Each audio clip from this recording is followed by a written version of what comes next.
All right, you've got a contraption here that you want to talk about on this thermometer. I do, and I'll show you a close-up picture of this contraption. Do you know what this contraption is? I have no idea. It is an electronic device. A419. It is an A419 Johnson control unit. This is a temperature control unit. I've been talking about my calibration chamber, which is a freezer that I've modified, and we'll show you video in case you haven't seen it. It's a freezer that I've modified so I can see into it and reach into it at the same time, so I can accurately watch the temperature, reach in, and mark it on the glass of the thermometer, or have a freezy pop in the process. So what I need to do now is control the temperature better in there, because your standard home units, the thermostat shown on the left-hand side of the screen with its probe into the freezer, it'll turn on, cool your freezer to say 5 below, turn off, let it rise to about 15 degrees, and then turn on again. So the temperature is constantly fluctuating. It's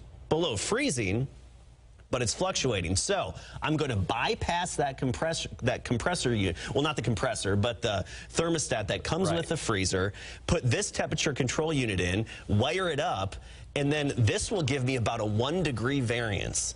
So instead of having that big temperature fluctuation just while I'm calibrating, this will basically keep the compressor on, let it turn off for a few minutes periodically, but it'll control the temperature much more accurately and just more significantly. So basically I can set it at 0 degrees, it'll cool it to -1, let it warm to 1, it'll go back to 0, -1, back to 1. So this is how I control the temperature in the calibration chamber, and I haven't tested it yet, but it's going to have its own probe and it should work. Yeah.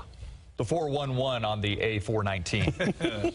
There's a lot that goes into this calibration chamber. I got to think that's not going to, that your compressor life is going to be cut down with that. That's why only when I'm calibrating will I do that, because then I can control it and have it different. Pretty cool. Yeah. Tell you what, next time my refrigerator goes down. Exactly. Don't call an appliance guy. Call Caskey over here. He'll hook you up.